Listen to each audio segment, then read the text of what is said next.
ici, à l'angle entre la rue David Gradis et la rue Paul Broca. Ici, nous avons la continuité historique du phénomène du racisme. D'abord, David Gradis, armateur négrier, qui s'enrichit grâce à la traite des Noirs, qui arme des bateaux, sont partis en Afrique, acheter des captifs africains pour les vendre en Amérique.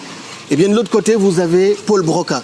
Il fait partie de ceux qui, au XIXe siècle, ont tenté de justifier scientifiquement le racisme. Selon Paul Broca, médecin bordelais, honoré d'ailleurs à l'université de Bordeaux par un amphithéâtre à son nom, selon Paul Broca donc, la masse de l'encéphale des Blancs étant supérieure à celle des Noirs, c'est ce qui explique que les Blancs sont supérieurs aux Noirs. Donc on a ici une continuité historique. Nous ne pouvons pas comprendre le racisme d'aujourd'hui si nous ne faisons pas ce recul historique. Si nous ne voyons pas que depuis le Code noir jusqu'à aujourd'hui, nous avons des mêmes techniques de brutalisation des corps des Noirs qui continuent encore d'exister. Est-ce qu'il faut changer de nom? La rue Paul Broca doit changer de nom? Pour nous, le changement de nom, la débaptisation ou bien des panneaux explicatifs, tout sauf l'indifférence. Pendant ce temps-là, ce mercredi 10 juin, 5 plaques ont été posées pour rappeler les traces de l'esclavagisme à Bordeaux dans des rues portant les noms d'anciens armateurs négriers.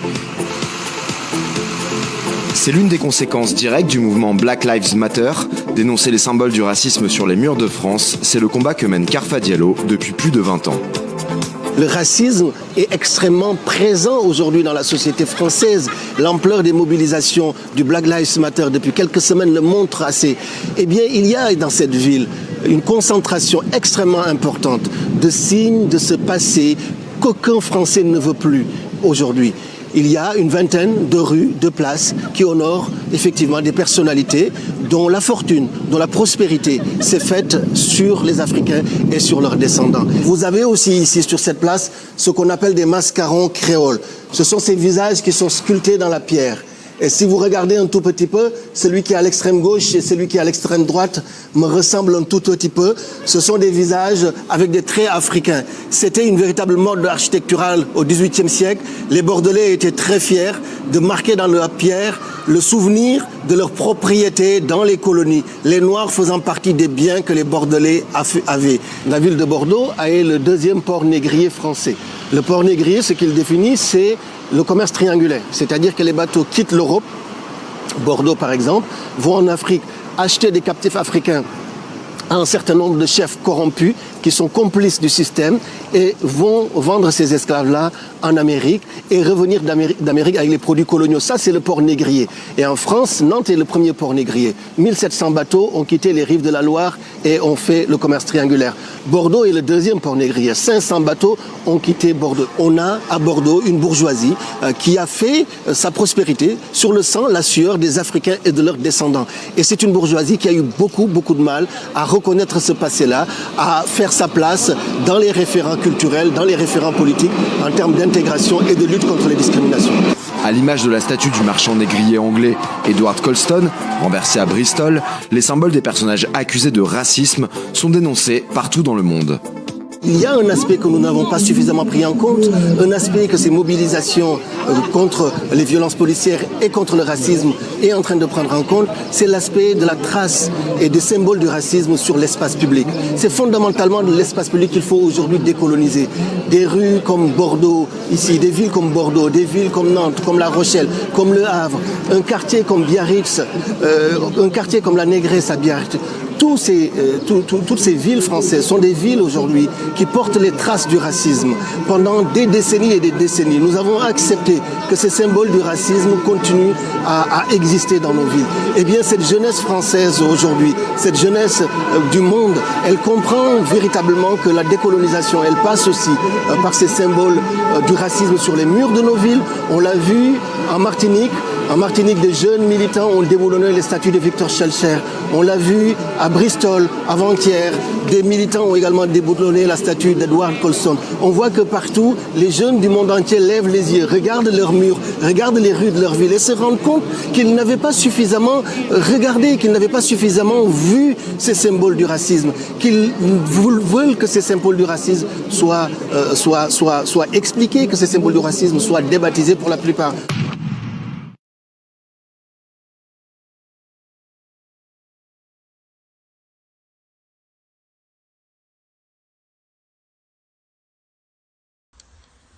Alors ceci est un message à la gendarmerie de la Martinique, la police, les forces armées, les juges, les magistrats. Nous assumons pleinement notre acte parce que nous en avons assez, nous, jeunes Martiniquais, d'être entourés de symboles qui nous insultent. Et nous avons pris la décision que nous ne sommes pas les premiers à s'en prendre à ces symboles. Beaucoup avant nous ont déjà tenté de les renverser et nous avons réussi, mais nous ne sommes pas les premiers. Nous ne sommes pas les seuls à en avoir assez d'être entourés de symboles qui nous insultent. Donc ça fait des années que plusieurs associations ou personnes individuelles sont allées voir les maires, ont fait tout ce qu'elles pouvaient en fait pour dire il faut qu'on retire les statues, parce que une statue en fait c'est quoi? C'est dire c'est une personne que j'admire parce qu'elle a fait quelque chose pour l'histoire en fait. Donc là concrètement c'est des insultes en fait ces statues là ici, les statues de Cheshire et de Denambuc, pour n'en citer que deux, parce que Cheshire, il était complètement favorable à l'indemnisation des colons, il y a plusieurs textes qui le prouvent, et si, par exemple, lui, il n'avait pas été favorable à ça, on ne sait pas quelle serait la situation économique en Martinique actuelle par rapport à la domination économique des Békés.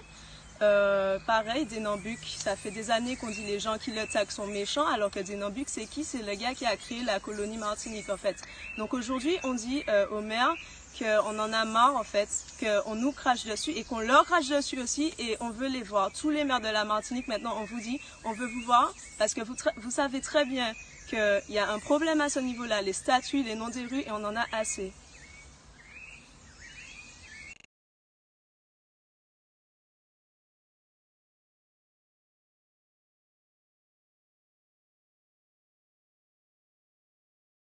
À ce niveau-là, les statues, les noms des rues, et on en a assez. Vous comprenez ces jeunes filles? Parce qu'il était abolitionniste. Il a décrété l'abolition de l'esclavage le 27 avril. Fêté en Outre-mer, il y a un jour chaque année que j'oublie d'ailleurs dans les Vous venez de quelque chose qui est important. On peut être abolitionniste et colonialiste. On peut être abolitionniste et penser qu'il faut indemniser les maîtres. Et aujourd'hui, c'est très paradoxal. Vous prenez une personnalité comme Schœlcher, elle est justement multiple. Et chacun y voit une part de ce multiple. En tout cas, c'est pas un négrier comme celui anglais dont on a déboulonné. Exactement ce que j'allais dire. Il n'a pas le même symbole qu'un armateur anglais. Mais pour autant, il renvoie à une ambiguïté de ce qu'a été l'abolition de l'esclavage. Je vous rappelle que le jour où les esclaves sont sortis de l'état d'esclave, ils sont devenus indigènes. Du jour au lendemain, ils sont rentrés dans l'empire colonial. Donc pour des Antillais, cette histoire, elle ne s'arrête pas à l'abolition. Elle est beaucoup plus complexe. Et la complexité de Schœlcher renvoie à la complexité de ces sociétés. Indemniser les maîtres. Pour des gens, ça apparaît aujourd'hui hallucinant. Alors oui, il faut contextualiser. Il y a aujourd'hui un très bon musée en Guadeloupe qui s'appelle le Memorial Act. On commence à faire ce travail. Mais je vous rappelle que ça fait à peine 10 ans qu'il y a ce musée. Je vous rappelle qu'en France, si vous et moi, ou chacun ici, on veut emmener nos enfants voir l'histoire coloniale et un musée, il n'y en a pas. Donc les gens se débrouillent avec ce qu'ils ont. C'est leur façon de se réapproprier l'histoire. On fait tout ça de se réapproprier l'histoire. Quand l'outil de l'État, quand la culture ne produit pas, quand il n'y a pas de musée, quand on ne peut pas raconter l'histoire en commun, quand on ne peut pas fabriquer une mémoire commune, eh ben les gens, ne soyons pas étonnés qu'ils tentent en bricolant de se reconstruire une reconnaissance dans un pays. C'est complexe. Mais le déboulonnage de la statue, c'est un refus de la complexité. Moi, ce que j'ai apprécié dans tout ce qu'on a entendu là, cette jeune femme américaine, cette jeune femme, elle réclame, au nom de cette complexité, elle réclame un débat. Voilà, un débat contradictoire et ensuite on prend des décisions. Là, il y a un côté, on s'attaque à un symbole, on se donne bonne conscience et on refuse la complexité. Je ne trouve pas que ça soit une procédure démocratique et je ne suis même pas sûr que ça fasse avancer quelque cause que ce soit. Là, je partage ce point de vue. C'est-à-dire que, moi d'abord, je suis contre déboulonner. Un historien ne peut pas être d'accord pour déboulonner un élément de patrimoine. Excusez-moi, mais ce serait l'antinomie même d'être historien. Non, mais elle proposait de les déplacer dans un musée. Ah, mais oui, s'il y avait un musée. Alors, entièrement d'accord. Au moins, ces deux points va être rempli notre musée. L'histoire n'est pas rentrée dans un musée. Il est là le problème. Attendez, on va même être encore beaucoup plus factuel. Il y a 12 744 musées en France. On a fait 23 musées du sabot et on n'a aucun musée d'histoire coloniale. Alors c'est simple. Il y avait jadis un musée des colonies. Il y a eu un musée des colonies, c'est très important. Il y a eu jusqu'en 1960 un musée des colonies, au temps de la grandeur impériale de la France, qu'aujourd'hui à la Porte Dorée. Vous pouvez aller voir. Plus tard que 60. Non, il s'est arrêté en 60. Il est devenu musée des Arts africains et océaniens après. C'est Malraux qui l'arrête. Et Malraux dit cette chose fantastique, au moment des indépendances, on ne peut plus garder un musée des colonies. Il y met les Arts africains, qui est une continuité, et maintenant c'est devenu le musée de l'immigration. Quand même, il y a des rapports. Et quand vous allez sur cette fresque, sur le côté gauche du musée, vous levez les yeux, vous avez le nom de tous les coloniaux, qui sont nos plaques de rue, de ville et de statues. Vous savez quel est le nom du premier colonial sur ce musée? Godefroy de Bouillon, roi de Jérusalem. L'Empire a commencé avec les croisades. Cette histoire, c'est quand même les fantômes du passé. C'est super douloureux pour beaucoup de gens qui vivent maintenant dans le pays de l'ex-colonisateur. C'est-à-dire depuis 3-4 générations, dont les parents n'ont pas toujours parlé de cette histoire traumatique, dont l'école a eu du mal à l'énoncer. Et ça va beaucoup mieux qu'il y a 20 ans. Moi, j'ai passé le bac il y a très très très longtemps. Je n'ai rien appris sur l'histoire coloniale au moment de mon bac. C'est vrai que je pense que vous aussi, vous n'avez pas appris grand-chose à l'école au moment de votre bac sur l'histoire coloniale. Ça fait à peine 20 ans que c'est dans nos manuels. Donc ne soyons pas surpris que quand on ne s'aime pas, ça pousse pas. Les gens se sont débrouillés tout seuls. Et certains, en détruisant... On s'aime pas, on n'assume pas. C'est comment voulez-vous assumer une histoire c'est des complexes dans la République. Le pays des droits de l'homme a colonisé et a décrété que des hommes, au nom de la couleur de leur peau, n'étaient pas égaux aux autres. Est-ce que vous essayez d'expliquer ça à une salle de jeunes élèves de 14 ans en trouvant ça cohérent? Eh bien, bon courage. Vous allez voir, là, c'est le moment, c'est là, c'est... Ah, bonjour. Alors, la France, pays des droits de l'homme, là-bas, c'était pas pareil. Pourquoi?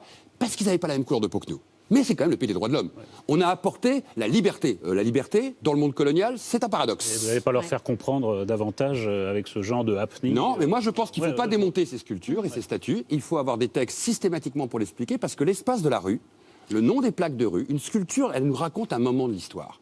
Quand vous allez vous promener à la Porte Dorée, c'est la plus belle leçon d'histoire qu'on peut faire à des gamins. Mais il faut des textes pour le faire. Il faut arriver à la capacité de trouver des matrices pour faire de la pédagogie dans l'espace public. Ou jusqu'au jour où on aura un grand musée. Ah oui.